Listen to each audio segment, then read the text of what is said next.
Sí, nos habíamos quedado con modalidad, habíamos hablado sobre la semántica pues estándar para modalidad, que como les había dicho estaba motivada por diferentes cuestiones o problemáticas en la filosofía del lenguaje, la filosofía de la ciencia, la filosofía de la lógica y las matemáticas, ¿no? Por parte de la filosofía de la lógica y de las matemáticas, pues para entender el concepto de necesidad, sí, el concepto de necesidad que está en la deducción, ¿no? Y para eso, pues se diseñaron lo que ahora llamamos como lógicas modales.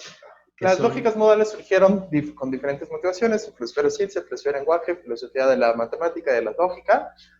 En la última, para comprender el concepto de necesidad que está involucrado en la deducción, en la validez. Se entiende que la validez lógica es un tipo de deducción, y, de hecho, de deducción y de forma lógica, ¿no? Hay estas dos como tradiciones, es decir, hay dos tradiciones, hay como dos grandes tradiciones que enfatizan esos dos aspectos y que se ven reflejados, por supuesto, ambos en aspectos de la teoría y de la metateoría, digamos, de la lógica, ya sea en la teoría de modelos, donde se enfatiza el aspecto de la validez como un tipo de preservación de verdad con necesidad, o en la teoría de la demostración, donde se enfatiza el aspecto formal, ¿no? Pero bueno, entonces de nuevo se pensaba o se piensa que ambos son aspectos importantes de la deducción, ¿no? Y por supuesto la deducción está en el centro de la lógica, de las matemáticas y por lo tanto de la ciencia entera, ¿no? Y como les comentaba también, en filosofía de la ciencia estaba el problema de comprender el lenguaje contrafáctico, que ayudaba a comprender el concepto de disposición, por ejemplo, y se suponía que muchos enunciados, o digo, buena parte del lenguaje en el que se habla en diferentes contextos de interés para la filosofía de la ciencia, es un lenguaje que incluye terminología contrafáctica, ¿no? Sí, el condicional contrafáctico y ese tipo de oraciones, ¿no? Bien, entonces por ahí la motivación. También, como les decía, en filosofía del lenguaje, para comprender, más bien, ya que hubo desarrollos en la lógica, esto no vamos a meternos por acá, ya que hubo desarrollos en la lógica, hubo intentos, y quizá lo sigue habiendo, de modelar el lenguaje natural mediante algún aparato de un sistema de lógica formal, ¿no? De lógica matemática. Y parece que, o no es claro, que en el lenguaje natural hay expresiones modales, ¿no? De diferentes tipos, epistémicas, se conoce como ónticas o aléticas, deónticas, es decir, se habla de necesidad moral o legal, etcétera, ¿no? Y todo eso, de nuevo, requiere comprender algunos aspectos formales de la modalidad, y eso ha llevado a muchos a pensar que requiere una lógica modal. Y como también les comenté, estoy como haciendo una breve síntesis de lo anterior para poner en contexto. La mejor teoría semántica disponible para, digamos, para los 50, 60 se estableció un consenso, pues era lo que se conoce ahora como la semántica de mundos posibles. No solo está esa, ya también estaban desarrollos en lo que ahora se conoce como semánticas algebraicas, no vamos a hablar mucho de eso, pero son particularmente matemáticas y no son tan aptas, digámoslo así, para vincularlas con un entendimiento más material, digamos, más intuitivo. No voy a hablar mucho sobre la semántica algebraica, o la topológica, o así. Al fin de cuentas, la que resaltó, digamos, o la que terminó siendo la que más parecía ser útil filosóficamente, era la así llamada semántica de mundos posibles. Entonces voy a poner pizarrón. Como les decía, lo único que se necesita, pues, son dos cosas. Lo que se conoce como un marco de Kripke, o escribirlo F por frame en inglés, es simplemente un par de dos cosas, o sea, es un conjunto de dos cosas. Conjunto M, ahorita vamos a decir, de mundos posibles y una relación entre ellos, ¿no? Entonces se dice que M debe ser un conjunto no vacío, es decir, M tiene algo adentro, ¿no? No sabemos qué sea o no necesitamos saberlo, pero con que sea no vacío ya sirve. Y R va a ser una relación entre esas cosas, o se escribe así, es un conjunto de M cuadrado, ¿no? Simplemente. Entonces, eso es la entidad básica de la semántica de mundos posibles, formalmente conocida como semántica de marcos. Como les digo, era la entidad, bueno, la semántica más popular, digamos, o más favorecida por los teóricos del momento y hasta bien entrado el siglo XXI, ¿no? Digámoslo así. Ok, entonces, ¿qué son estas cosas? Esto es a nivel puramente formal o matemático. Entonces, este M se entiende como el conjunto de mundos posibles, ¿sí? Esa es la idea intuitiva que remarcó Kripke, regresando a la idea leibniziana de Leibniz de mundo posible, ¿no? Y R es como una relación de posibilidad relativa, ¿sí?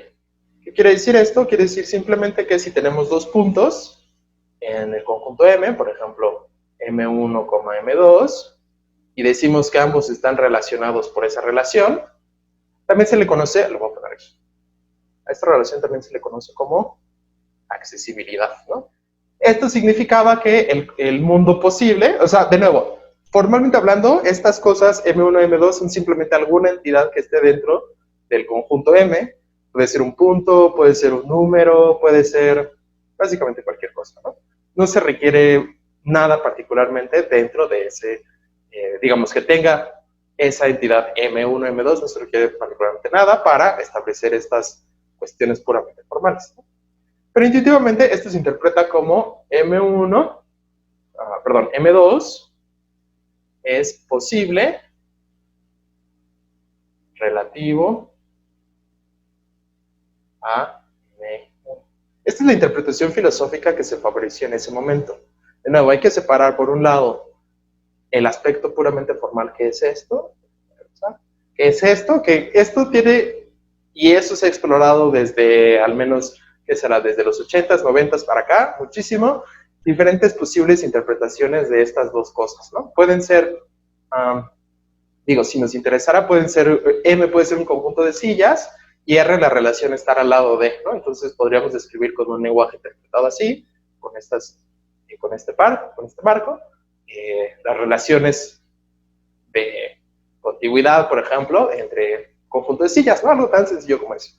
También se ha interpretado como estados de una computadora y las relaciones en cuestión van a ser estados de sucesión, ¿no? De cuando se ejecuta un programa, en qué estados lleva la computadora. Se ha utilizado para lógica de óptica, en fin, para muchas cosas, ¿no? Para hablar del espacio, del tiempo, ¿no? Hay lógicas espaciales, lógicas temporales que se interpretan en este tipo de formalismo, de semántica de marcos. Porque de nuevo es muy sencillo, solamente son cosas relacionadas entre sí, ¿no? Entonces, cualquier aspecto que se pueda representar así puede, en principio, ser representado mediante un marco y eso, en principio, ser formalizado por una lógica, ¿no? Lo que estamos haciendo aquí es marcar que, bueno, entonces, M, como les decía, mundos posibles. Al hacer esto, ya estamos, digamos, interpretando ya no solamente formalmente, sino conceptualmente, ontológicamente, estos marcos, y diciendo, bueno, de lo que estamos hablando es de mundos posibles, que son posibles relativos unos a los otros, ¿sí? Ahí ya se separa el puro formalismo de un conjunto no vacío y una relación entre esos puntos, y se lo interpreta como refiriéndose a algo que se supone que está en la realidad, ¿no? Bueno, eso vamos a ver ahora precisamente. Esta sesión vamos a hablar sobre mundos posibles. Y bueno, la próxima terminaremos modalidad con acercamientos sin mundos a la modalidad. Ya veremos disposiciones, esencialismo, pero ahora vamos a hablar sobre las diferentes teorías o propuestas acerca de los mundos posibles, ¿sí?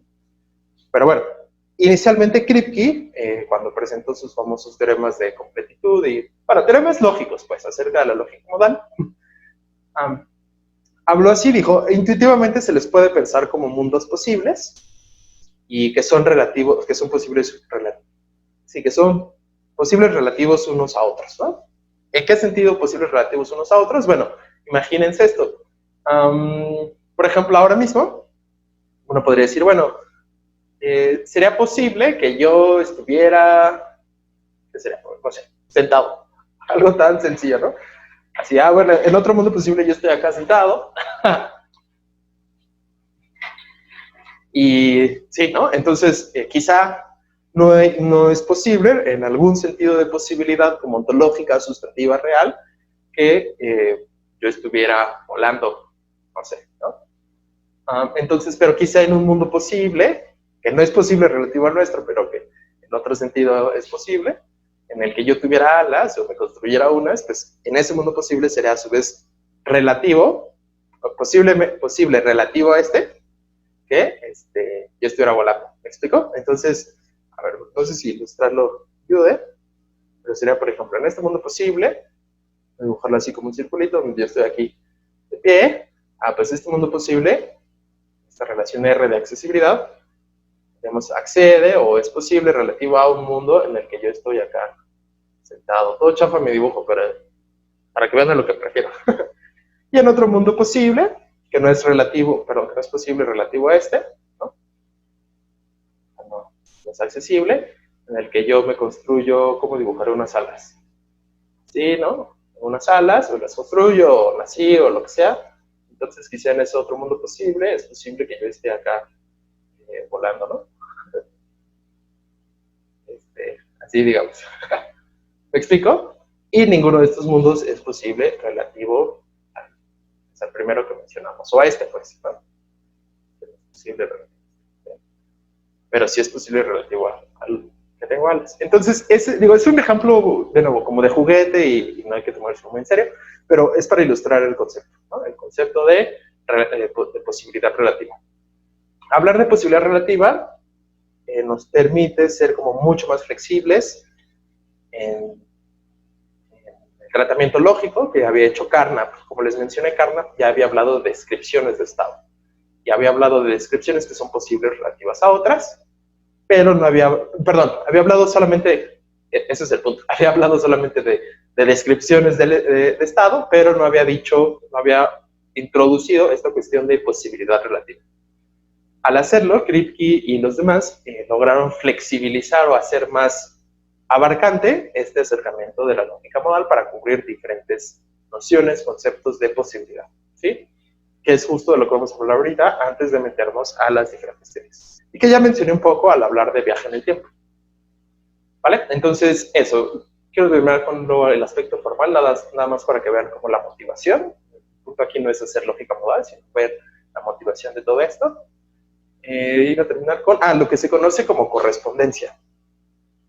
De nuevo, esto es algo formal que no voy a explicar como muy a fondo, pero lo que se conoce como teoría de la correspondencia, y es simplemente, esta correspondencia es simplemente que ciertas propiedades de la relación R del marco, de la relación de posibilidad relativa, corresponden, voy a poner esta doble flechita que no es un sí, solo sí, sino solamente corresponden en un sentido preciso, que igual no voy a definir completamente aquí, a la verdad de ciertos axiomas de la lógica modal, ¿no? Un ejemplo muy sencillo es el ejemplo de la propiedad de reflexividad. Digo, no voy a dar muchos ejemplos, nada más voy a dar quizá y otro quizá, pero reflexividad.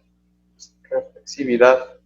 ¿Qué significa esto? Es una propiedad lógica o algebraica, si lo quieren decir así, que dice, que significa básicamente que para cualquier cosa en el dominio, esa cosa está relacionada consigo misma, y esta corresponde a la verdad de un axioma de la lógica modal, que es, si algo es verdadero, entonces es posible, ¿sí? O equivalentemente se puede demostrar, dada la definición que ya vimos de los cuadritos, perdón, de los operadores. A ver, la definición, nada más para ponerla aquí, porque igual también nos va a servir después, va a ser necesariamente P es lógicamente equivalente, o por definición, se introduce, de hecho voy a usar el símbolo usual para las definiciones, se introduce como la negación de que sea posible que P, ¿sí? Entonces P es necesario, es equivalente con, lógicamente, y bueno, por definición, a es imposible. ¿Por qué es imposible? Bueno, aquí estoy representando que negación de posible, pues imposible, ¿no? Es imposible que P sea falso. Es imposible que P sea falso. Y eso significa necesario. De igual forma, digo, por la misma equivalencia, podríamos introducir el operador de posibilidad, de mi rombo, como no es necesario que no suceda P, ¿sí? Entonces, P es posible, significaría no es necesario que no suceda P.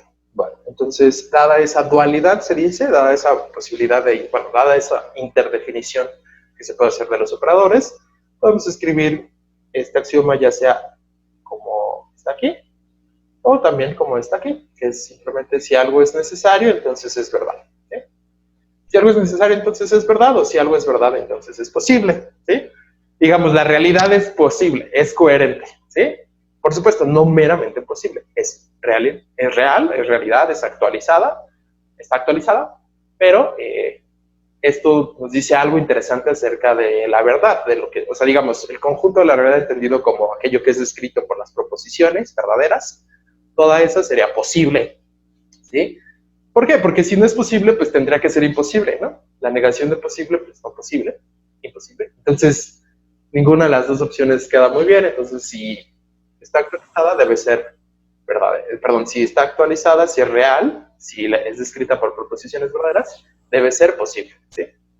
Bueno, entonces eso, nada más. Es un ejemplo de precisamente la teoría de la correspondencia, que fue algo de las propiedades, perdón, de las características más importantes que la lógica modal permitió demostrar o permitió construir esta teoría de la correspondencia, que desarrolló mucho Kripke, que es de nuevo, dado este marco, dado un marco, o una clase de hecho de marcos, son de nuevo estas entidades, solamente son pares ordenados, ¿no? Un par de dos cosas, agarras esta, y dices, esto es un marco, un conjunto no vacío y una relación entre sus elementos. Dado esos marcos, las características de esta relación entre los elementos del conjunto corresponden con la verdad, bueno, de hecho con la validez de ciertos axiomas de la lógica modal. Y ese hecho tan sencillo es muy bonito, muy matemáticamente importante para el estudio de la lógica modal, porque es mucho más sencillo, es mucho mejor conocida la teoría de las relaciones, o era en ese momento, y lo sigue siendo, es mucho más general que los axiomas de la lógica modal, ¿no? Es decir, es mucho más sencillo pensar si la relación de accesibilidad debe ser reflexiva o transitiva o simétrica, etcétera, que pensar, ¿es tal axioma o tal axioma válido? ¿Debe ser válido acerca de la modalidad? ¿Me explico?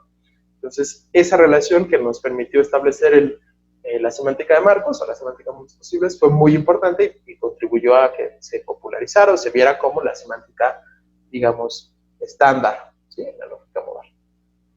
Bueno, todo esto les decía es motivación. Como les digo, lo de los marcos es la interpretación formal, la teoría de modelos, y sirve para interpretar diferentes lógicas modales y, como les decía, diferentes contextos, en filosofía, en ciencias de la computación, en lingüística incluso, llevan a utilizar diferentes lógicas modales, ¿sí? Y la semántica de marcos nos ayuda a esclarecer y a demostrar cosas interesantes acerca de las propiedades puramente formales de la lógica modal y a esclarecer lo que está involucrado al hablar de modalidades en términos formales, ¿sí? Ok. Eso en términos formales. Y como les decía, Kripke dijo, bueno, esto no solo es término, o sea, formalmente es pura teoría de conjuntos, es un par ordenado de dos cosas, ¿no? Un conjunto no vacío y una relación entre esos. Lo dijo Kripke, lo podemos entender intuitivamente como mundos posibles, ¿sí? Ok. Entonces ahora, de nuevo, como les decía, filosóficamente, la pregunta es, ¿qué son esos mundos posibles? ¿Sí? Bien, un segundo, es que les quiero leer como esta parte del prefacio de nombrar y la necesidad de Kripke, donde precisamente habla sobre su concepción de los mundos posibles. Ayudará a aclarar mi posición una analogía tomada de la escuela primaria, de hecho no es solo una analogía. Se tiran dos dados comunes y corrientes, llamémoslos dado A y dado B, y se muestran dos números diferentes en la cara superior, ¿no? Entonces, tienen dos dados, están jugando algún juego, tienen dos dados, A y B, los tiran y va a aparecer algún número, ¿no? Entonces te sale 6 o te sale 5, digamos, ¿no? En cada uno de los dos lados. Hay 6 posibles resultados para cada dado, de manera que hay 36 estados posibles del par de dados con respecto a los números que salen en las caras superiores, aunque solo uno de estos estados corresponde a la manera en como de hecho caerán los dados, ¿no? Entonces, esto es probabilidad básica, no sé si llevan probabilidad en el bachillerato o en algún lado, pero la idea es, cada dado tiene 6 caras, ¿no? Eso significa que hay 6, y digamos, suponiendo que contamos un estado como el número que cae, pues sí, que cae del dado, ¿no? Vale, entonces hay 6 estados por cada dado, ¿no? Entonces la probabilidad, por ejemplo, de que caiga 5 en el primer dado es 1 sobre 6, ¿no? Porque hay 6 posibles estados y solo va a caer uno de ellos. Bueno, y para el otro dado, igualmente hay 6 estados posibles, ¿no? Si yo tiro el dado, va a caer uno de esos 6, entonces la probabilidad de nuevo de que caiga 3 va a ser 1 sobre 6, ¿sí? Bueno, si ahora tomamos dos dados en conjunto, bueno, al mismo tiempo, y los lanzamos al mismo tiempo, hay 6 por 6 posibles estados, es decir, 36 posibles estados, ¿sí? Puede caer dado 1, 3, dado 2, 2, dado 1, 6, dado 2, 1, etcétera, ¿no? Puede caer y voltearse, ¿no? Estamos tomando en cuenta que son dados distintos, entonces en el primer dado puede caer 1, en el segundo dado puede caer 2, o en el primer dado puede caer 2 y en el segundo dado, etcétera, ¿no? Entonces, si contamos todos esos estados, hay 36. Entonces, la probabilidad de cada uno de esos estados, dado 1, 3, dado 2, 4, por ejemplo, es 1 sobre 36, ¿ok? Y eso es, digamos, probabilidad básica. Entonces, ¿qué dicen? Ahora bien, al hacer estos ejercicios escolares de probabilidad, lo que acabo de explicar, de hecho se nos introdujo cuando teníamos una tierna edad a un conjunto de mundos posibles miniatura. Pon entre comillas mundos posibles. Los 36 estados posibles de los dados son literalmente 36 mundos posibles, comillas, en tanto que ignoremos ficticiamente todo lo demás acerca del mundo, excepto los dos dados y lo que muestran sus caras superiores. E ignoremos el hecho de que uno o ambos dados podrían no haber existido, ¿sí? Entonces, son 36 mundos posibles, suponiendo que en cada uno de esos posibles estados de los 36, hablamos de un mundo, de un universo entero, e ignoramos todo lo demás, nos enfocamos en los dados, ¿sí? Porque no estamos contando solamente los estados, digamos, intrínsecos de los dados, sino del universo entero, decimos, son 36 posibles maneras en que el mundo podría haber resultado cuando lanzó estos dados, ¿sí? Pero me enfoco solamente en una parte de ese mundo que son los dados. Bueno, solamente uno de estos minimundos, el que corresponde a la manera como de hecho caen los dados, es el mundo real, pero los otros estados son de interés cuando preguntamos qué tan probable era o será el resultado real, ¿sí?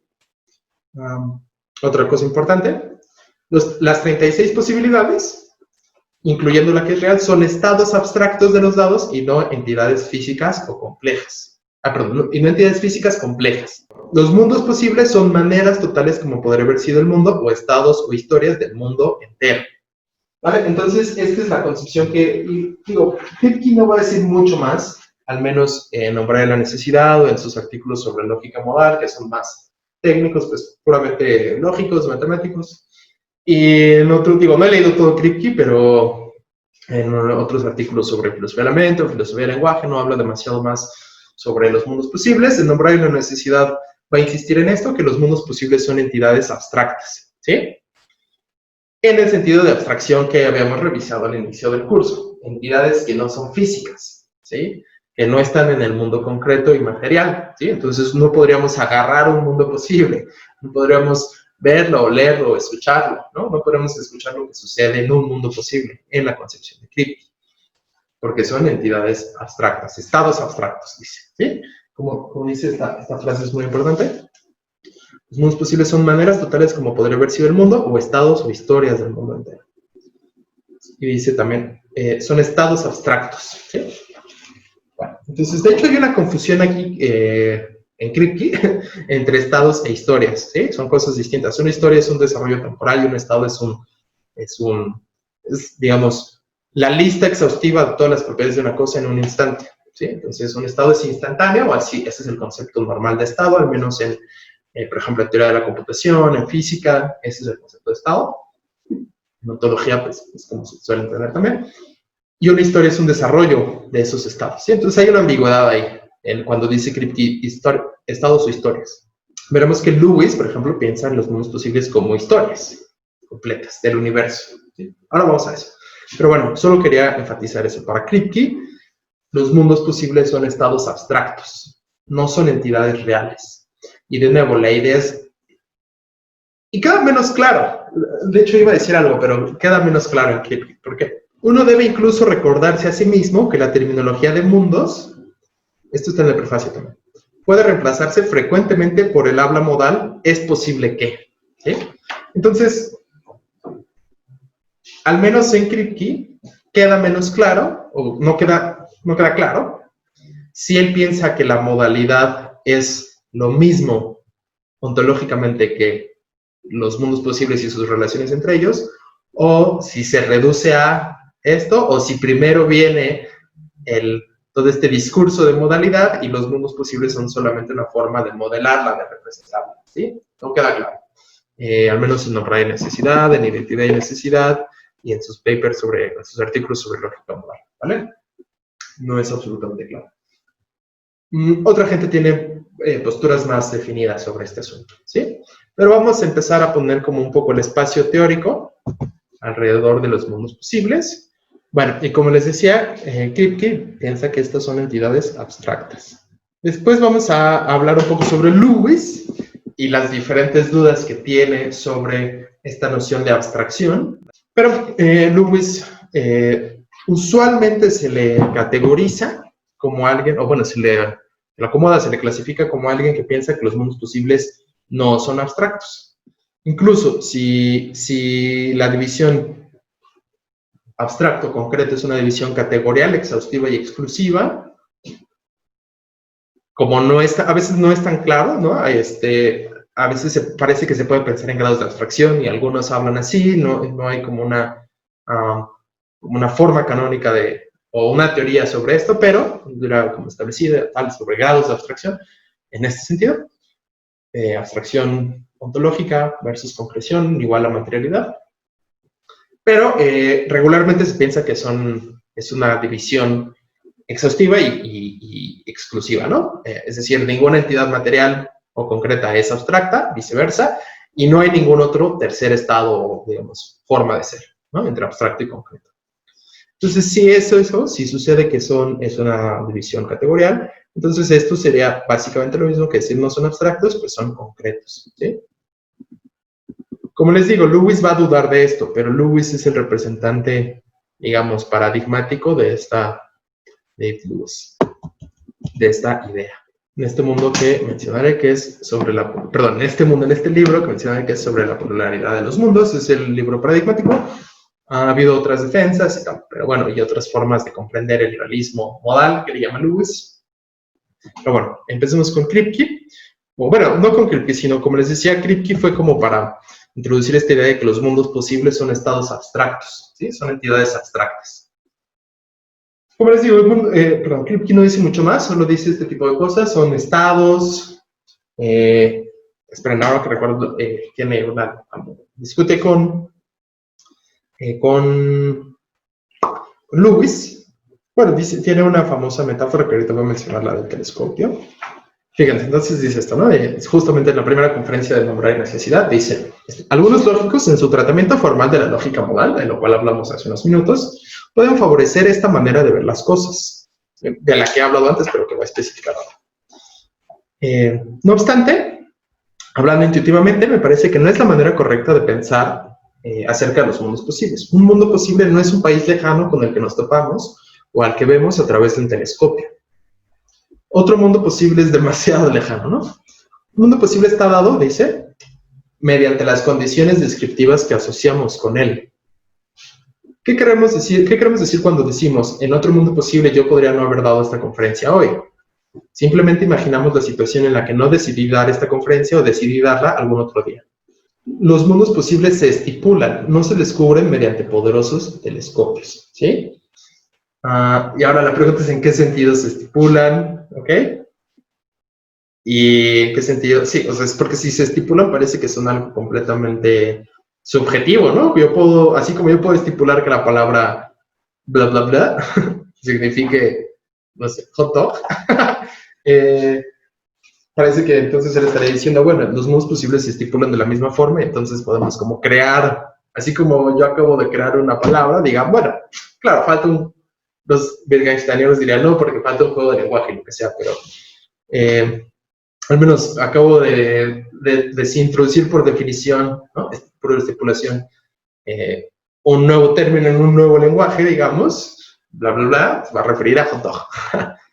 así uno pensaría que cuando Kripke dice los mundos posibles se estipulan, se refiere a que estamos creando o construyendo nosotros esos mundos posibles. Y no es claro que esa es la idea que tenga en mente, ¿sí? Regresaremos a esto. Antes, entonces, como les decía, los mundos posibles como entidades abstractas. Ahora la pregunta es, ¿qué tipo de entidades? ¿Sí? Bien, entonces, bueno, si pensamos en los mundos posibles como entidades abstractas, ahora la pregunta es, ¿qué tipo de entidad abstracta? ¿Sí? Vamos a hablar un poco más sobre eso. Entonces, entidades abstractas. Esto, a partir de Lewis, se conoce como ersatzismo. No es un nombre muy amigable. Ersatzismo. ¿Por qué ersatzismo? Porque Lewis dijo, estos mundos posibles que construye la gente que piensa que son abstractos son mundos ersatz. ¿Qué significa ersatz? Es un término alemán como, digo, es una importación del alemán en el inglés que simplemente significa, no exactamente lo mismo en alemán, pero en inglés se utiliza para decir, es como una relación, como un sustituto, más bien, ¿no? Como chafas o como un sustituto, ¿no? Como un reemplazo no tan bueno, como no la cosa verdadera, not the real thing, the real deal, sino un sustituto, ¿no? Entonces, los mundos ersatz, David Lewis les llamaba así, porque decía, no son los mundos de verdad, ¿no? Y él decía que él estaba hablando de los mundos de verdad. Ahora veremos eso. Pero bueno, entidades abstractas. ¿Qué tipo de cosa podrían ser si son entidades abstractas? Pues, la teoría, digamos, de los fundamentos de las matemáticas más populares, la teoría de conjuntos, entonces una propuesta, como digamos, que inmediatamente se nos ocurrió es que son entidades, que son conjuntos, ¿sí? Y ahora habría que ver conjuntos de qué. Bueno, la propuesta la más usual es que son conjuntos de proposiciones, ¿sí? Esta es la propuesta de Robert Adams. Entonces, son conjuntos máximos y consistentes de proposiciones. ¿Qué quiere decir esto? Máximos y consistentes. Consistentes, pues que son conjuntos de proposiciones que no se contradicen entre sí. Consistentes. Conjuntos de proposiciones que no se contradicen entre sí. ¿Sí? Porque la idea es que estos conjuntos de proposiciones describan cada uno una posible realidad, ¿sí? Un posible universo. Eso es lo que se entiende como mundo posible, ¿sí? Adams, Plantinga también, bueno, Plantinga básicamente adopta de Adams. Y son máximos en el sentido en que describan todo lo que hay que describir, ¿sí? Para construir esto formalmente se hace lo que se conoce como una construcción de Lindenbaum, pero creo que tiene un nombre específico que ahora se llama, pero es una construcción de Lindenbaum que es muy usual en lógica cuantificacional para dar lo que se conoce como un modelo canónico. En fin, ya estoy metiendo otras cosas. El punto es, un conjunto máximo y consistente de proposiciones es un conjunto de proposiciones que, digamos, uno va agregando. La idea de la construcción de Lindenbaum es uno va agregando proposiciones. Si una se contradice con una o sea, agarras un conjunto, por decirlo metafóricamente, ¿no? Agarras un conjunto, metes una proposición. Ok. Agarras otra proposición y te fijas si esa proposición es contradictoria con la que ya tienes adentro. Si es contradictoria, no la metes. Si no es contradictoria, la metes. Y sigues así metiendo proposiciones y checas siempre que no sea la que vas metiendo, que no sea contradictoria con las que ya tienes adentro. Si alguna lo es, no la metes, la dejas separar y así. Cuando ya no puedes meter más proposiciones, porque cualquiera que metas ya va a ser contradictoria, se dice entonces que es una descripción para un conjunto máximo y consistente de proposiciones, porque describe todo lo que se puede escribir sin caer en contradicción. Esa es la idea, ¿sí? Y esa es la concepción como más básica o más sencilla de los mundos posibles, que son estos. Entonces, si lo vemos así, un mundo posible sería una historia, ¿no? Si ponemos todas esas proposiciones en conjunción, lo podremos ver como la historia total del universo, o de un universo, ¿no? Que nos contaría algo acerca de ese universo, el desarrollo total, hasta el máximo detalle posible, coherente, de ese universo, ¿sí? Entonces, esa es una concepción de los mundos posibles con entidades abstractas. Otra es como estados de cosas. Y voy a hablar un poquito sobre esto, pero otra es como propiedades máximas también, ¿sí? Propiedades complejas. Perdón, hace rato dije, Plantinga toma la concepción de Adams, pero en realidad Plantinga toma la concepción de estados de cosas, pero dice que este conjunto de proposiciones de Adams, él le llama el libro de cada mundo, en fin, ya son detalles de diferentes posturas en la metafísica de la modalidad. Ok, entonces, propiedades complejas serían simplemente no instanciadas, por supuesto, o universales, en particular aquí, universales. ¿Por qué? Porque son universales trascendentes en el sentido en que existen sin que estén instanciados, ¿no? Sin que estén ejemplificados.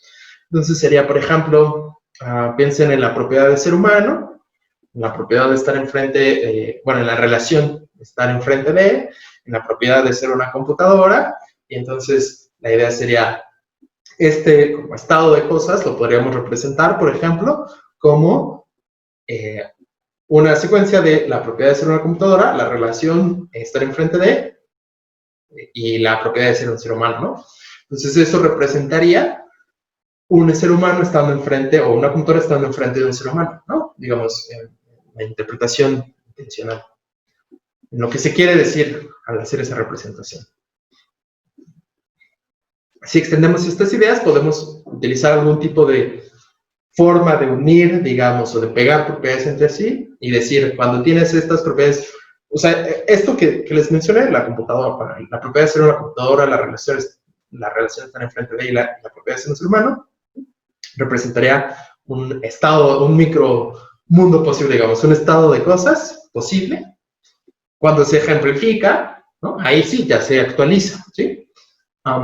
Pero representaría eso, y si extendemos esta idea, aparecerá, bueno, y no solo está eso, sino está la propiedad de ser una pared, ¿no? Y entonces está la propiedad, la relación de estar al lado de. Entonces, ahora también dices, la pared, la propiedad de ser una pared, la relación de estar al lado de, y el ser humano, ¿no? La propiedad de ser humano. Y así, extiendes esto y entonces formas un complejo de propiedades que también tiene que cumplir algo parecido a maximalidad y consistencia. Y dices, bueno, una propiedad compleja de este tipo representa un mundo posible, ¿sí? El mundo posible es aquella propiedad compleja que se actualiza, bueno, perdón, el mundo posible actualizado, el de verdad, en el que vivimos, es aquella propiedad que está ejemplificada, ¿no? Esta propiedad compleja que está ejemplificada, ¿sí? Forrest tiene estas ideas y así, ¿no? Y estados de cosas, pues ya les digo, es como un estado concreto, digamos, ¿no? Hace rato hablamos de cómo Kripke piensa los mundos posibles como estados abstractos, ¿no? Que serían como, pues, como les decía, una lista completa de las propiedades, al menos las propiedades para ciertos intereses, de una entidad, un objeto, ¿no? Un sistema. Y un estado de cosas sería eso, pero, digamos, actualizado, ¿no? O concreto, más bien, ¿sí? Entonces, estados de cosas que no están actualizados en ese sentido, ¿no? Entonces, sí, serían estados que no están actualizados y, por supuesto, el mundo real es el estado que está actualizado, ¿no? Estados máximos también, ¿sí?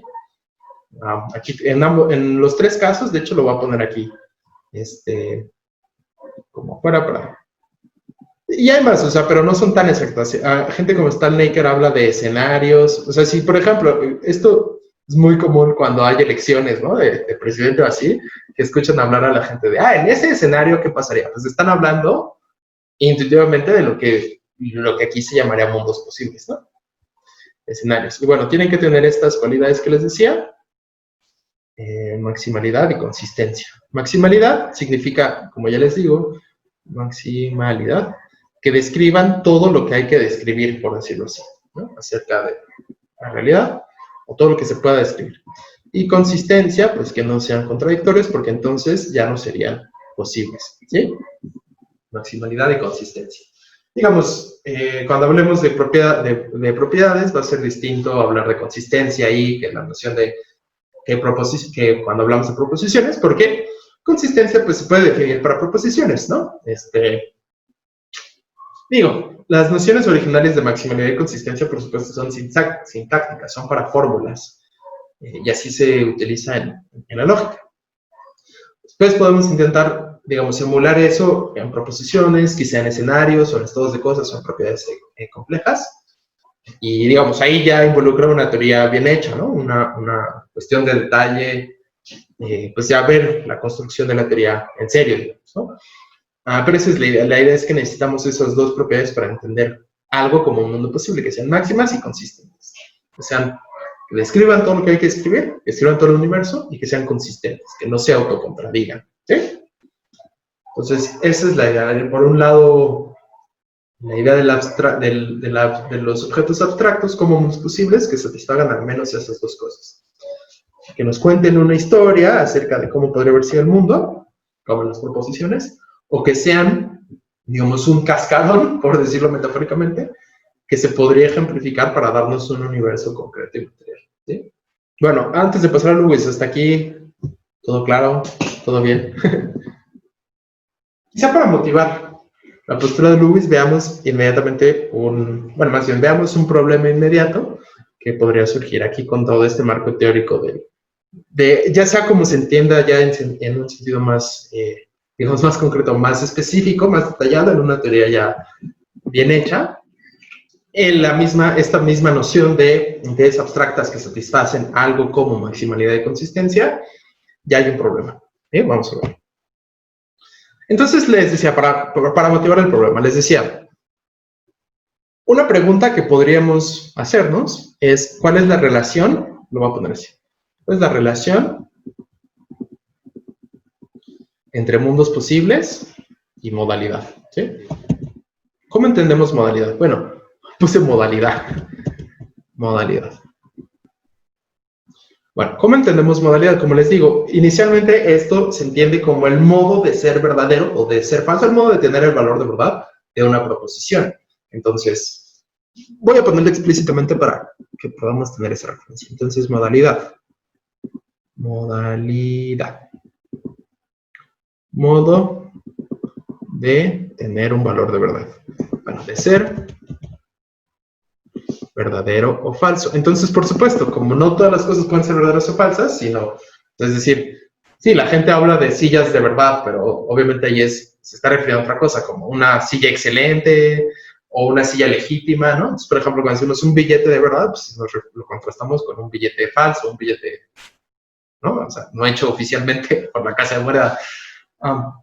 Pero fuera de estos usos, en sentido literal, de ser verdadero o falso, pues solamente lo que se conocen como portadores de verdad, y usualmente se piensa que los portadores de verdad son las proposiciones, ¿no? Entonces, esta es una característica de las proposiciones. Aquellas que sí pueden tener valor de verdad, sí pueden ser verdaderas o falsas.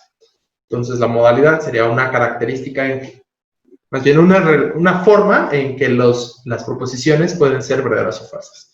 Necesariamente, contingentemente, imposiblemente, es decir que una proposición es imposiblemente verdadera, pues es que no puede ser verdadera, ¿no? Y así. Actualizadamente, es que de hecho es verdadera, ¿sí?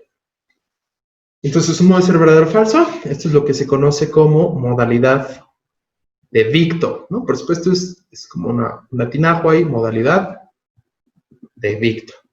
Es decir, un modo de ser verdadera o falsa la proposición, ¿sí? Pero también se entiende como un modo de poseer propiedades. Entonces ya no hablamos de modalidad de dicto, sino modalidad de re, de las cosas, ¿sí? Entonces, algunos piensan, por ejemplo, que si yo soy un ser humano, como de hecho lo soy, entonces soy necesariamente un ser humano, ¿sí?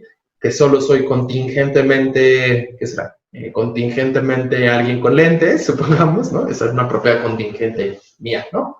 Y así, entonces, se supone en la filosofía tradicional, ya hasta hoy que, bueno, hoy menos, por influencia de algunos filósofos que quizá mencionaremos, hoy hay un debate sobre esto.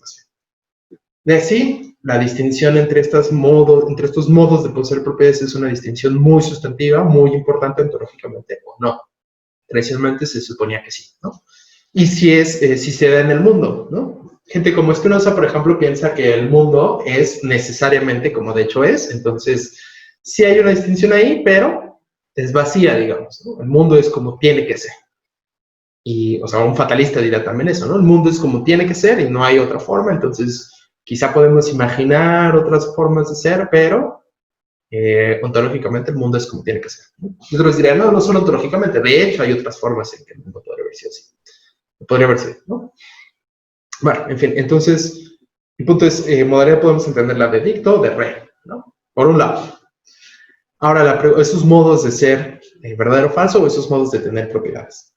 Ahora, la pregunta es cómo relacionamos esto con mundos posibles. Una forma es de una relación que podríamos tener aquí es una relación probablemente extensional de coextensión, ¿sí? De hecho, lo voy a poner así. Coextensional. ¿Sí? ¿Qué significa eso? Pues un poco básicamente generalizando desde la lógica modal para el discurso modal, decir, mira, lo único que sucede es que siempre que tú digas es posible que hoy estuviera lloviendo, es porque podemos construir un modelo formal para ese lenguaje del que estás hablando, en el que hay una entidad que llamamos mundo posible y relativa a esa entidad mundo posible, es el mundo posible de tu modelo, va a haber una proposición que diga, oye, está lloviendo, y en algún mundo posible de ese modelo va a ser verdadero, o va a ser verdadero relativo a ese mundo posible, ¿sí? Ya como un índice nada más, de evaluación se dice, en lógica de la semántica formal, un índice de evaluación de las proposiciones, o de las fórmulas que se interpretan como proposiciones. ¿Vale? Entonces sería una relación meramente de correspondencia y no habría nada más que decir. Ahí entonces uno se preguntaría, bueno, esta modalidad del modo de poseer propiedades o el modo de ser verdadero o falsa es entonces indefinible, básica, no hay nada que se pueda decir más allá de, yo podría haber sido, no sé, un abogado, ¿no? Yo podría haber sido abogado. Esa forma de poseer la propiedad, ser un abogado, posiblemente, pero no autorizadamente, es algo que ya no se puede hacer más para definirla, o tiene algo que ver con mundos posibles, más allá de la mera coextensionalidad a nivel lenguaje. Y algunos piensan que es una relación ontológica, de hecho, una relación de reducción, o al menos de fundamentación. Haremos más de esto, si nos da tiempo, fundamentación ontológica. Es una relación ontológica entre modalidad y mundos posibles. El hecho de que yo pudiera haber sido un abogado se reduce o se explica metafísicamente, ontológicamente, la naturaleza de ese hecho, por la existencia de un mundo posible en el que, o de acuerdo al cual, yo soy un abogado, por ejemplo, ¿no? Entonces, vamos a entender esta relación, ya sea de forma puramente coextensional o de forma de una redacción o fundamentación ontológica, ¿sí? Lo que les leí el fragmento de Kripke donde dice los mundos posibles se estipulan, es raro porque suena a lo contrario, suena como si el lenguaje fundamentara los mundos posibles, pero eso es decir, bueno, ¿por qué estaríamos creando entidades nada más al hablar? ¿No? Por eso suena extraño. En fin, hay un artículo de Nathan Salmon donde intenta explicar eso y rescatarlo de estas ideas subjetivas, pero bueno, dado este esquema, nos preguntamos eso, ¿cuál es la relación entre mundos posibles? Y lo que argumenta Lewis, y de hecho que argumentaron otros, de hecho creo que antes de Lewis, sí, debe ser antes porque este libro es del 86, en fin, es la relación entre ersatzismo, o bueno, voy a ponerlo así, abstraccionismo, es un nombre un poco más intuitivo, abstraccionismo y reducción, ¿sí? Y el argumento es que el abstraccionismo no puede lograr una reducción de la modalidad a sus mundos posibles. ¿Por qué? Porque la noción de mundo posible, bueno, uno diría, bueno, es que ya desde que hablas mundo posible ya estás hablando de posibilidad. Y es un poco va por ahí, ¿no? No es tanto con el lenguaje, sino un poco va por ahí. Porque como dijimos hace rato, el abstraccionismo, cuáles sean las entidades a las que apela, estados, escenarios, conjuntos de proposiciones, requiere, dijimos, dos constricciones, maximalidad y coherencia o consistencia. Ahora, la pregunta es, ¿qué tipo de consistencia? Si nos quedamos con consistencia lógica, eso solamente quiere decir no contradicción, ¿sí? No contradicción, en el sentido, no contradicción. En el sentido lógico estándar de que no sea verdadera una proposición de la fórmula P y no P, ¿sí? Que no sea falsa alguno de los axiomas de las reglas, no sé, proposiciones, pero alguno de los axiomas de la lógica clásica estándar, digamos, ¿sí? Entonces, la consistencia lógica sería solamente eso. Pero entonces, si ese es nuestro único requisito de consistencia o de coherencia en general, puede haber un mundo posible, o habría algún conjunto de proposiciones en el cual, o de acuerdo al cual sea verdadero que yo sea un huevo estrellado, ¿no? Este es el ejemplo común, que sea verdadero que yo sea un huevo estrellado. Y la pregunta es si esto es realmente posible, ¿sí? Por intuiciones esencialistas, de lo cual hablaremos más la próxima, del esencialismo, intuiciones esencialistas que muchos teóricos de la modalidad tienen o tenían, siguen teniendo, ¿sí? La intuición esencialista a la que me refiero es simplemente la idea de que si tú eres, por ejemplo, un ser humano, si tú eres un ser humano, entonces necesariamente eres así, no puedes cambiar ese tipo se dice, por ejemplo, sortales, de la forma en que, o la categoría ontológica a la que perteneces, ¿no? No podrías haber sido un bote de basura, por ejemplo, ¿no? Entonces, hay ciertas constricciones, limitaciones a la posibilidad. Esa es la posibilidad ontológica. Por supuesto, yo puedo imaginar a alguien y decir, puedo imaginar un bote de basura y decir, ese soy yo en otro mundo posible. Eso, imagino un bote y conceptualmente digo, yo soy eso.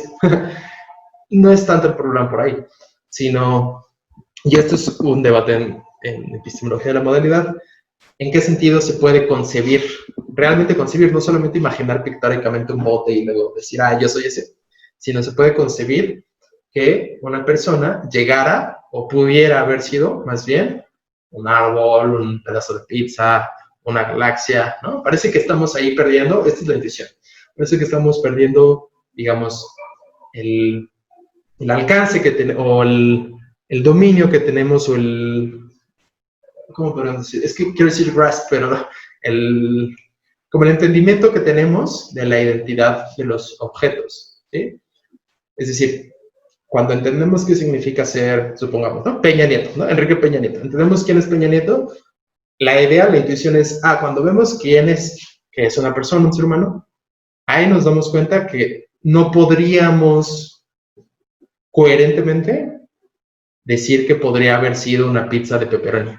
Eso, si tú te imaginas una pizza de pepperoni, aunque digas, eso es Peña Nieto, no podría realmente haber sido en un sentido ontológico, ¿no? Por supuesto hay que fundamentar por qué, y etcétera, ¿no? Pero esa es la intuición,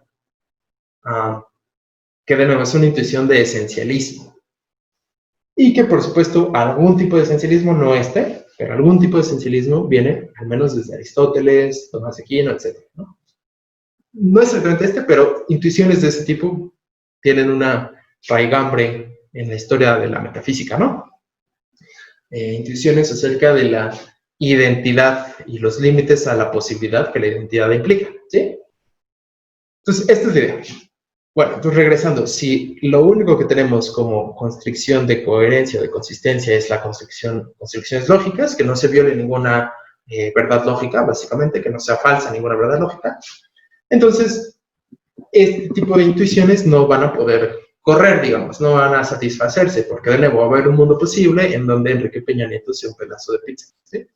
¿Por qué? Porque no hay ninguna contradicción lógica en eso, no hay ninguna contradicción lógica. Esto entonces nos lleva al diagramita que les mencionaba cuando hablamos de viajes en el tiempo. Vamos a entenderlo así como un circulito medio chafa de, esperen, de hecho lo tenía por aquí, a ver si se los muestro. Como un circulito, pero en realidad me refiero a no sistemas, conjuntos de mundos posibles que están unos incluidos en los otros. ¿Sí? Entonces, ese es, este diagramita es simplemente el diagrama como estándar con el que se representa, más bien, es un diagrama con el que se representa como la idea estándar de la inclusión, digamos, de los tipos de posibilidad. Entonces, ¿qué quiere decir? Déjenme hacerlo un poquito chiquito para expandirlo. Bueno, ahí está, ¿no? Entonces ahí se ve. Mundos, bueno, entonces, en este círculo como completo, tendríamos a la posibilidad lógica. ¿En qué sentido? Pues en el sentido en que aquí, digamos, o sea, pongo aquí lógica, pero en realidad está cubriendo todo, ¿no? Todo lo que está aquí adentro, ¿sí? La idea es que todos los mundos posibles que estén dentro de este círculo serían mundos lógicamente posibles, en el sentido, de nuevo, en que no se contraviene ninguna ley lógica. Es que está muy grande, pero quería hacer algo más chiquito y no sé, pero No se contraviene ninguna ley lógica en el sentido en que ninguna ley lógica es falsa. Ninguna es verdad lógica, ¿no? Dentro de los mundos que están aquí, adentro, ¿sí? Y la suposición estándar es que todo mundo posible es lógicamente posible porque en ningún mundo posible se va a contravenir una ley lógica. En ningún mundo posible va a ser verdadera una contradicción, va a ser falsa una verdad lógica. ¿Vale? Entonces, por eso, digo, pongo las letras aquí, pero es el sentido más incluyente, todo lo que está aquí dentro, de posibilidad. Algunos han rechazado esto, por supuesto. Por ejemplo, pues los lógicos no clásicos. Un ejemplo prominente, Graham Priest piensa que la lógica clásica pues, no representa a la lógica verdadera, la lógica ontológica, digamos, la lógica verdadera del mundo, en un sentido como, bueno, que podremos especificar más. Y piensa que su lógica de las contradicciones, realmente LP, es la lógica que sí representa cosas como el cambio, ¿no? Él piensa, por ejemplo, que el mundo está lleno de contradicciones, ¿no? Digo, tiene, al menos bajo ciertas interpretaciones, tiene una buena historia, una larga historia de estas ideas, ¿no? Hegel, Heráclito, al menos, ¿no? Bajo ciertas interpretaciones. Estas ideas de que el mundo contiene contradicciones, el mundo es contradictorio, ¿no? Esta idea de que en el cambio una cosa es y no es, ¿no? Son ideas muy viejas, como les digo, ciertas interpretaciones de Heráclito. Platón, por ejemplo, parecía pensar que Heráclito estaba diciendo eso en el Teteto, por ejemplo. En fin, Graham Priest piensa eso, piensa que hay proposiciones contradictorias que son ambas verdaderas, eso le llama, proposiciones que son tanto verdaderas como falsas, eso les llama dialetéias, y entonces para él el mundo sería lógicamente imposible en el sentido de la lógica clásica, ¿sí? Entonces, todo este esquema ya estaría mal para Graham Priest. Pero, digamos, en el esquema más estándar, ¿sí? Dentro de este tendríamos, dentro de la esfera, digamos, de los mundos lógicamente posibles, tendríamos a la esfera de los mundos matemáticamente posibles. Entonces, suponiendo una separación entre lógica y matemática, ¿no? Algunos diríamos que la lógica ya es matemáticas, pero bueno, la idea es que aquí, en estos mundos que están aquí afuera, serán mundos en los que son verdaderas las leyes de la lógica, pero donde no hay matemáticas, por ejemplo, ¿no? Solo existen las leyes de la lógica, pero no hay matemáticas, o las matemáticas no son las que son verdaderas en este mundo, por decirlo así. Dentro de este, hay esta categoría especial, de la cual me gustaría hablar más después, de modalidad metafísica. ¿En qué sentido de metafísica? Eso también tendremos que discutirlo después. Y todavía más adentro tendríamos el conjunto de mundos posibles, naturalmente posibles, o físicamente posibles, o nomológicamente posibles, que serían aquellos mundos que satisfacen las leyes de la naturaleza, ¿sí? Que de nuevo, podríamos separarlos de las leyes científicas, que son aquellas cosas que están en las teorías, esas ecuaciones, por ejemplo, y decir, bueno, lo que buscan las teorías científicas con sus leyes es representar a las leyes de la naturaleza, aunque sabemos que hay idealizaciones y que hay incompletud, etc. ¿Sí? Pero esa sería la idea. Entonces, están las leyes de la naturaleza y aquí están todos los mundos posibles que satisfacen las mismas leyes. Y todavía podríamos definir, y digamos, por supuesto van a satisfacer la misma lógica, matemática y metafísica. En un sentido de posibilidad metafísica que hay que cuestionar después. Entonces, en estos mundos, por ejemplo aquí, aunque son verdaderas las leyes de la lógica y las verdades matemáticas, no son verdaderas en algunos de estos al menos. Así, perdón. En todos estos que están aquí afuera de esa esfera, no son verdaderas las leyes de la naturaleza, o no se dan las mismas leyes de la naturaleza que se dan en este mundo, ¿sí? Digamos, en ese mundo no es verdad que E igual a M sea al cuadrado, por poner un ejemplo, ¿sí? Esa es la idea. Así, este es el esquema. Por supuesto, dentro de la esfera natural podríamos encontrar otras, quizá aquí, como les mencionaba, la posibilidad tecnológica, ¿no? Es decir, mundos posibles en los que tenemos la misma tecnología que tenemos ahora, o aquella que podríamos tener ahora, ¿sí? Entonces, si entendemos así, que la posibilidad tecnológica, pues todos los que están aquí afuera son mundos en los que se dan las mismas leyes, pero no tenemos la misma tecnología.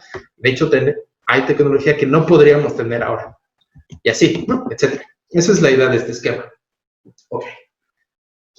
Regresando, déjenme poner el pizarrón, al problema que les decía. Bueno, aquí ya no vamos a necesitar esto. Ya que tenemos ese esquema, la pregunta es, ¿cómo podemos definir estas restricciones? A ver, tendré que regresar al segundo esquema. Ya que tenemos este esquema, ¿cómo definimos, por decirlo así, cómo definimos estas líneas, ¿sí? De posibilidad lógica, matemática, metafísica, natural, ¿sí? Lógica, pues ya sabemos, mediante las leyes lógicas. Y eso es precisamente lo que nos da el concepto de consistencia de la lógica que ya tenemos, que ya existe, pues, por la lógica. Pero estas otras, por ejemplo, para irnos al ejemplo menos, digamos, controvertido, posibilidad natural. Aquello que es posible, naturalmente posible, es aquello que sucede en mundos posibles donde existen las mismas leyes de la naturaleza, donde es verdad que es igual a mc al cuadrado, por ponerlo así, simplificado. Pero esas constricciones extra, digamos, ya no son constricciones lógicas. No es una verdad lógica que E es igual a mc al cuadrado. No es una verdad lógica. Hay modelos de la lógica en donde eso es falso, simplemente cambias la interpretación de E, de M y de C, y ya. Incluso de cuadrado, porque tampoco es una constante lógica. Entonces, no se da desigualdad en otros modelos de la lógica. Entonces, no es una verdad lógica, por lo tanto, no es lógicamente necesaria. Es naturalmente necesaria.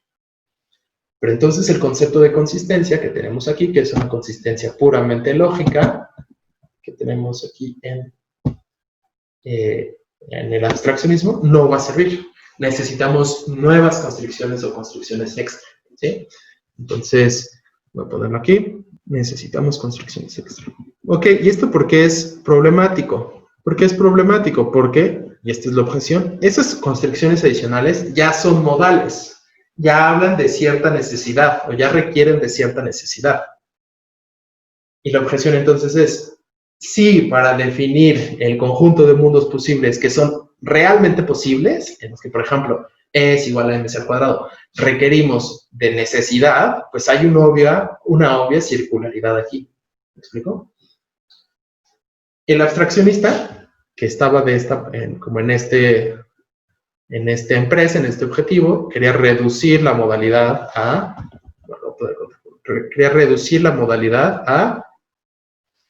la existencia y las relaciones entre los mundos posibles. Pero lo que acabamos de ver es las dos construcciones básicas de un mundo posible, que son maximalidad y consistencia, no bastan. Se requieren más constricciones. Y esas constricciones adicionales ya no son puramente lógicas. Son constricciones, pues, extralógicas, pero sobre todo, que ya tienen modalidad o que ya involucran modalidad. ¿Sí? Y si eso es el caso, entonces habría circularidad. No puedes reducir modalidad a mundos posibles y para definir la clase relevante de mundos posibles, apelar a modalidad, ¿no? Esa es la circularidad. Y esta es una de las objeciones que se le hacen a este marco teórico del abstraccionismo, que no puede reducir modalidad porque el concepto de mundo posible que está involucrado ahí ya es modal, ya requiere de modalidad, ¿sí? Lewis, una de las motivaciones para su proyecto es que, según él, sí logra reducir modalidad a sus mundos posibles. Hay más motivaciones que mencionaremos, pero esa es una de las motivaciones, ¿sí? La reducción de la modalidad. ¿Por qué eso es importante? Vamos a mencionarla ahorita, pero esta es una de las motivaciones y la pregunta ahora es, bueno, ¿por qué sería importante reducir modalidad? ¿Sí? Tiene que ver con la concepción global de la naturaleza, de la realidad, de hecho. Una concepción que Lewis llama humanismo, que ahorita vamos a explicar. Pero hasta aquí, ¿cómo ven?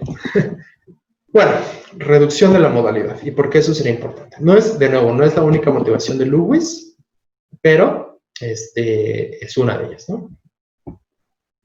Y otra motivación es a partir de un argumento abductivo de lo fructífero que es ahora los mundos posibles, de lo cual hablaré también. Entonces, reducción de la modalidad. Quizá debe haber mencionado esto antes de hablar de lo que hablé hace rato, de la modalidad. Y a Lewis le interesaba esto, reducir la modalidad por lo que él llama humanismo. Que por supuesto el nombre viene, pues por supuesto, de David Hume. No es exactamente lo que pensaba Hume, es decir, todo el empirismo de Hume y su psicología y todo eso, o bueno, epistemología, o que en realidad es un tipo de psicología, ¿no? Como a priori, pero bueno. No es todo lo que pensaba Hume, o de la economía, o de la moral, no, es una parte específica de las ideas de Hume que Lewis intenta rescatar y que piensa que es un proyecto valioso, digamos, metafísicamente. Y la idea central del humanismo que Lewis intenta rescatar es la idea de que no hay conexiones necesarias, lo voy a poner así, de hecho, es más fácil que lo escriba, simplemente, es este eslogan. No hay, por ponerlo brevemente, no hay necesidad en la naturaleza. Tampoco es que esto que signifique todo es contingente, porque eso sería hablar otra vez de modalidad. La idea es que las distinciones, modalidad, contingencia, esto no son fundamentales, ¿sí? No hay necesidad en la naturaleza, es una forma medio vaga, por eso lo pongo entre comillas. Un poco más exactamente sería, no hay conexiones necesarias entre entidades distintas, ¿sí? Y una idea relacionada, quizá incluso más con la primera, lo voy a poner acá abajo, es esto, la modalidad, la necesidad, no es un aspecto fundamental de la naturaleza. Esta es la idea, ¿sí? La idea es que, y esto se relaciona con algo todavía, más, digo, quizá, bueno, no más lejano, más bien, más cercano a nosotros, que es el extensionalismo de Quine. No es exactamente lo mismo, pero también es esta idea de Quine. Lo voy a poner aquí. Extensionalismo de Quine. ¿Cómo se relaciona? Bueno, voy a explicar un poco las motivaciones de Quine para esto del extensionalismo y lo relacionaré con el humanismo. No es lo mismo de nuevo, pero se relaciona con la reducción de la modalidad, se relaciona con eso. Entonces, Quine pensaba que la modalidad involucra entidades fantasmagóricas. ¿En qué sentido? Y esto quizá, pues bien, esto es una intuición que creo que se puede ver en muchas partes, como muchas personas cuando hablas de modalidad, que estás hablando como de algo no real, no fantasmagórico, es como si hablaras de universos alternativos y suena como ciencia ficción para algunos, para otros suena como no es real, son como puras imaginaciones, por decirlo de una forma, ¿no? Y la idea es que, por ejemplo, Quine pensaba, no, lo que existe realmente, lo que la ciencia nos dice que existe es lo que nos dice la física, ¿no? Quizá, digo, Quine no lo dice así, pero, no sé, el espacio-tiempo y ciertos campos fundamentales sobre él, y quizá sobre eso, ¿qué será? No sé, ciertas propiedades físicas emergentes y propiedades químicas, si hay animales y plantas, si hay ecosistemas, si hay galaxias, todo eso es real, es la naturaleza, es la realidad concreta, ese es el punto, es la realidad concreta. Pero cuando tú me dices, y este era el ejemplo de Quine, cuando tú me dices, en esa puerta, o recargado en esa puerta, podría haber habido algún hombre gordo, ¿no? Ese es el ejemplo de Quine, ¿no? The fat man by the door, creo que decía, ¿no? Entonces dice, bueno, si aceptamos modalidad, entonces aceptamos que cuando nos dicen, ahí al lado de esa puerta podría haber habido un hombre gordo. La pregunta es, ¿eso a qué se está refiriendo? No se está refiriendo a la realidad concreta, porque en la realidad concreta ya está la puerta, ¿no? No hay ningún hombre gordo, ¿no? La realidad concreta es como es. No hay ningún posible hombre gordo fantasmagórico. Más bien, el hecho de que no lo haya, concretamente, algo que pueda ser verificado por la ciencia, recuerden que Quine es naturalista, dice Quine, eso nos habla de que eso no es algo real. Como el meme, no sé si han visto este meme de es un dibujo, hijo, no es real. Bueno, así pensaba Quine de la modalidad, ¿no? Es imaginación, hijo, no es real, pues algo así. Así decía del posible hombre gordo, digamos, ¿no? Que no es algo concreto, no es algo real, es algo ficticio, es algo fantasmagórico, incluso decía, ¿no? Entonces, ya vamos a tener que cerrar con esto y la próxima terminamos, pero bueno, ahora les digo. Entonces, esta es la motivación del extensionalismo de Quine, de pensar que no hay algo que pudiera ser científicamente estudiado, científicamente válido en todo esto de la modalidad. Cuando Kripke llega con su semántica mundos posibles y empieza a hablar de esta forma, Quine dice, decía literalmente así, esto es una jungla metafísica. Decía, esto nos lleva a la jungla metafísica del esencialismo aristotélico, nos dice Quine, ¿no? Y no es algo coherente con el naturalismo, dice Quine, o pensaba Quine, con el extensionalismo que sería, digamos, mejor dado un marco teórico naturalista. Esa es la idea, ¿sí? Lewis está un poco influido por esas ideas del extensionalismo, no es exactamente lo mismo, pero también piensa que esta idea de Hume es importante rescatarla, la idea de que no hay necesidad natural. ¿Por qué lo asocian con Hume? Recuerden la teoría de la causalidad de Hume. Hume pensaba que esta idea de necesidad es algo que nunca vemos en la naturaleza, lo que vemos es conjunción constante, presencia temporal y localidad espacial, ¿no? Recuerdo que esas son las tres como maneras, postulados, digamos, de lo que él entiende como el concepto de causalidad. Pero dice, en la causalidad se piensa que la causalidad es necesidad. Dice Hume, nunca vemos necesidad. Y él era empirista, no lo vemos, no hay manera de aceptar que sea real, ¿sí? Vemos conjunción constante, vemos presencia temporal, vemos cercanía espacial, no vemos necesidad. Lewis no es que sea él un empirista, pero sí piensa que es sospechosa esta idea de necesidad en la naturaleza, pensada, esto como necesidad de repensada como relaciones necesarias entre existentes distintos, y por eso lo va a llevar a buscar reducir modalidad y mostrar que no es algo fundamental, ¿sí? De cierta forma, el humanismo de Lewis se puede ver como una extensión del extensionalismo de Quine, ¿sí? De esto hablaremos la próxima. Vamos a cerrar por ahora. Si todo bien, pues ya nos vamos y nos vemos entonces la próxima, ¿no? Cuídense, hasta luego.